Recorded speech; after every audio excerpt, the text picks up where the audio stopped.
everybody, welcome back to the Caffeine and Cardboard YouTube channel. Got a new idea for a new ongoing series on the YouTube channel, and it's called How About Now? And this one's going to be pretty specific to me. Anything we've done so far, you might see me, you might see Connor. I'm the one playing around here at the beginning more, so you see a little bit more of me. This one's going to be pretty specific to me, and the reason is I am, at least in the West Michigan area, kind of increasingly famous for one thing. It's being the guy who's always selling board games. I want to recognize my flaws. I'm impulsive. I buy games impulsively. I sell games impulsively. I repurchase the same game I just sold impulsively. I think I've owned the game Agricola 4 different times. But, you know, all this behavior I can stop anytime I want, so it's fine. But probably the highlight of my impulsivity was an email that I received recently from Miniature Market, support at Miniature Market. Miniature Market, if you don't know, is one of the top online game stores just on the internet. And they basically told me, dude, I don't think it said dude, but the whole tone was, dude, come on. You have, what they told me, you have started so many pre-orders, made so many pre-orders that you cancel before everything comes in, that you are now on probation, and if you do it again, you can't do pre-orders with us anymore. So that was a little bit of a wake-up call in the fact that I have a pre-order that I kind of can't believe everything's not in yet, and would have definitely canceled it by now, but I'm, you know, biting the insides of my cheeks and waiting till it all shows up. There's a little bit of a reason for this beyond impulsivity, but basically, I work for a nonprofit. I don't make 6 figures a year, so my board game budget has to, you know, stay in a reasonable place. But I love new games. I love this hobby. I love the fresh ideas that are always coming out. So for me to get new games, I gotta sell old games. So I am not a board game hoarder. If you are watching this because you don't know anything about board games and you're just like my aunt and you love me, then you might look at this and say, yeah, right. You know, but trust me, in this world, I am not a board game hoarder. And many people can attest to that as I sell board games on this one Facebook page, and people will tell me often, like, do you do a frequent customer program, like a punch card? And yeah, so I get it. I like to think people benefit from my impulsivity too, give good deals. So I wanted to create this series basically as a way of saying when I do pre-orders, and especially when I back a Kickstarter, don't do it a ton. But the thing about Kickstarter games is they're often going to take, or any crowdfunding game, they're often going to take at least a year before the stuff comes in. And in that time, even if you weren't impulsive like me, you could have second thoughts. You could forget that you backed it and be kind of surprised when the quartermaster logistics email comes in. It says you got something on the way, and you got to, oh yeah, I guess I backed that a year ago. If you're interested in knowing more about Kickstarter, I know it's a somewhat decisive topic, or divisive, topic in the board game community. But if you're into it, there's been some of the best games of all time have been on Kickstarter, and some of the, you know, most highly produced, you know, pieces of junk have been on Kickstarter too. If you're interested and you honestly want an honest take on it and not just kind of a corporate shill type of thing, I would highly recommend the YouTube channel Liege of Games. Actually found out recently that it's a guy who lives not far from me, which is pretty cool. I've bought and might someday sell some games to this guy, but Chris is his name at Liege of Games. He's really on it, really got his finger on the pulse. It's where I found out about some recent crowdfunding stuff I'm really excited about. So I wanted to give Chris at Liege of Games a shout out. But by the time stuff arrives, whether it's Kickstarter, pre-order, I might have changed my mind a dozen times. And as a board game seller and not just buyer, I don't know what I want to do with it, right? So what this series is looking to do is basically when something new of mine comes in, I'm going to wait. I'm going to wait to open it, and I'm going to show it to you guys, and I'm going to give you a little lead in, okay? And what I want to do is right here on the video, I want to decide, is my mindset more can't wait, or is my mindset more don't open? And what I mean by don't open is board games do retain their value, but you do lose value with each new thing that you open, right? You take it out of the cellophane, and it loses a little bit of value. You open things up, punch things out, open up bags, get the cards shuffled up, it loses its value. You play it 45 times and stuff wears around the edges, it loses some value. You can still resell games like that, but, you know, best to just keep them untouched, put it out for the best price, and hopefully recoup and maybe even make a little bit. So I'm going to start it off here today with one that just came in. And the name of the game is Wild Serengeti. Now, haven't opened it yet, like I said. Looking at it, I know it's fairly it's actually on the lighter end. Very heavily produced. Lots of little African safari meeples, lions and gazelles and rhinoceri and all sorts of things.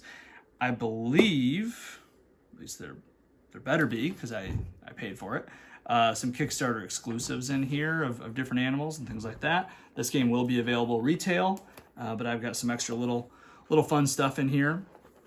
And I have to make a decision right now. If I keep it this way, I could probably flip this.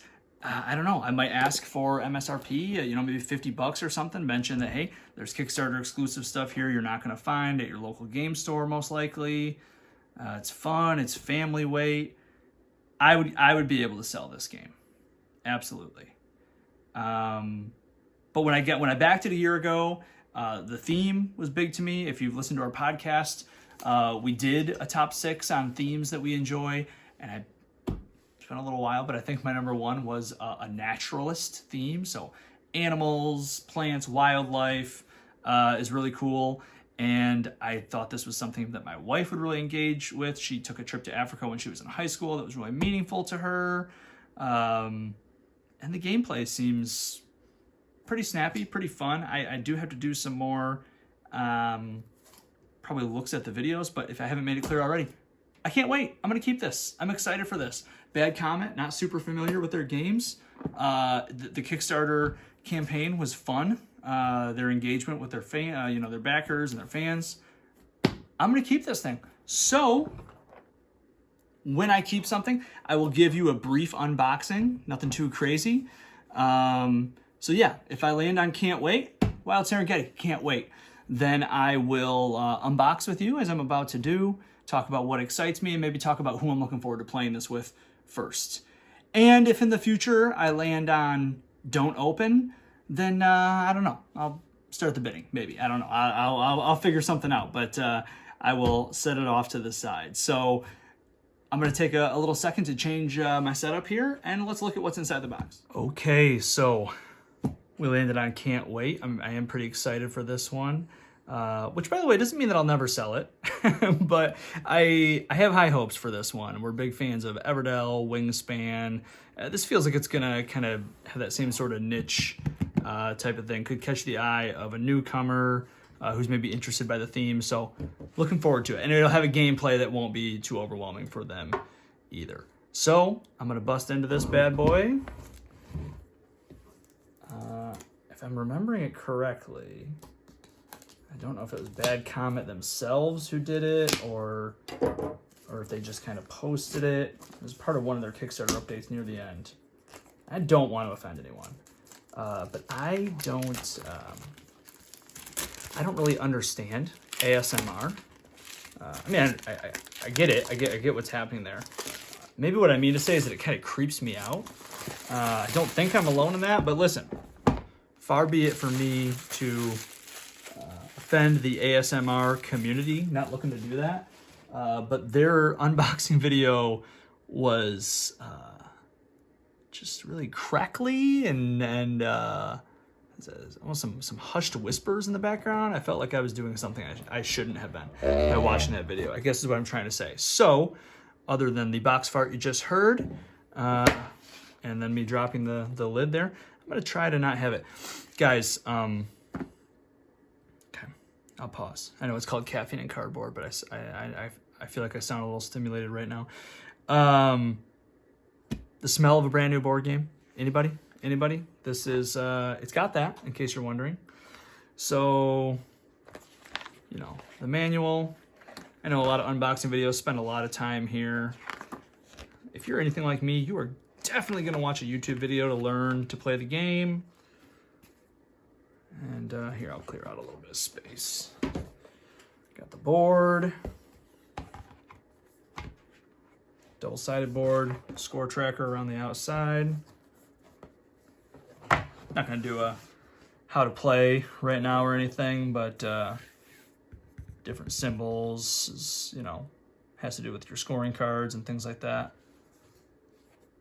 I think it's definitely a pretty game. That is for sure subjective, but I think so.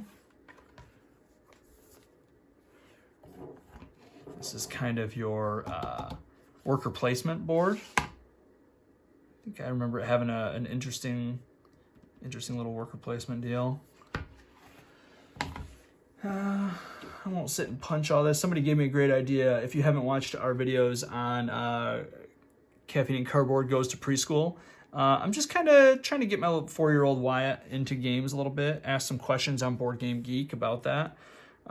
Someone said, let the little one punch out the pieces. So I'm going to take people up on that. I think that's a really cool idea. Just kind of, because the tactile experience of board games is part of it too. So I'm going to save that for him sometime this week. Get your different cards for scoring. So this is like, if at any point in the game there's I think it's a jaguar in a tree location, water location, you know, rocky location, it's like a contract almost. You just sort of get to claim it, get the points for it. These symbols mean something. I'm going to definitely look more into the rules, but it is, I don't think it's super complex. I'll be interested to look up the weight on BGG. Some more cards. Some more. Oh, this might have to do with some of our. So not sure if I need to.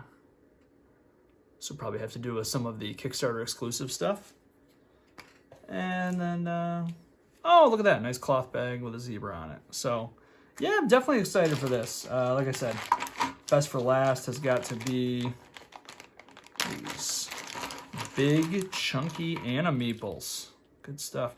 The theme of the game is not just like the safari. It's actually that you are doing a documentary out in the safari. So like your little player pieces are cameras. Kind of interesting. But we've got lions, we've got rhino, zebra, crocodile, lots more stuff. So super fun. I could see this being one for the family. Kings don't need advice from little hornbills for a start. It took me a long time to know that those were the words to that song. Still might not have said it correctly. And then this would be some of the Kickstarter exclusive stuff.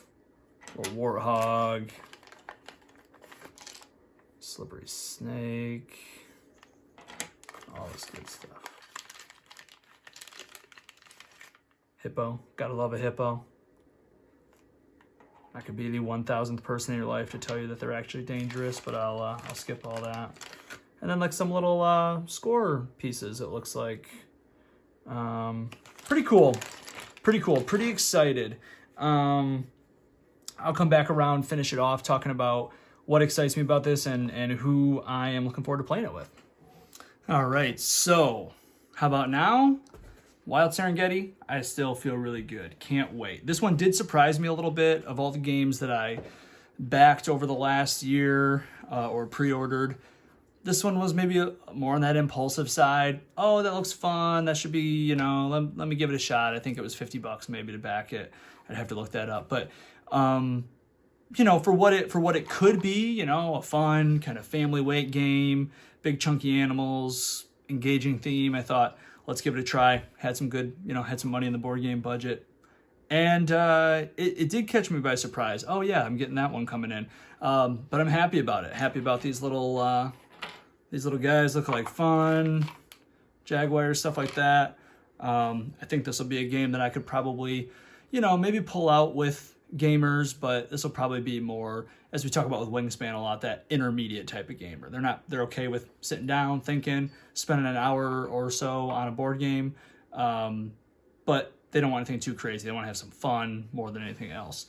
I would say that would be who I'm looking forward to playing it with, mainly my wife. I think that she'll enjoy this. Obviously Connor and I will definitely get a play of it in. Yeah, I mean, I have one buddy we talk about who is on a lifelong mission to play the top 1,000 games on Board Game Geek. So I'm going to have to let this one simmer a little bit before it hopefully eventually makes its way into that list. But yeah, I think this one could go with just about anybody. Maybe wouldn't do a straight up beginner because it does look like, it could have a lot to consider. Who knows? Maybe I'll get a play of it on the channel and kind of process it with you guys. But we're gonna keep this one. We're gonna throw it in the can't wait. Want to give you a little heads up to what my next video is gonna be, because I would love it if in the chat you gave me some of your own feedback. I backed Marvel United X-Men. I am one of the unfortunate few who I did the 2-wave shipping, so I got this main box in. The rest of my box is somewhere in the Pacific Ocean with like a bunch of other people's. It's been such a long time, and by the way, I don't fault anyone for that. Global pandemic, craziness, I don't fault anyone for that. But now it's been such a long time, and I'm looking over it. I was never that big of an X-Men fan. I'm definitely going to keep the base X-Men, but a lot of the stuff in that game, I'll never play.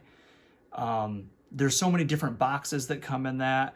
I guess what I want to hear from you guys is if you've played the Kickstarter X-Men United stuff, what feels like I really should keep it? I really should consider it.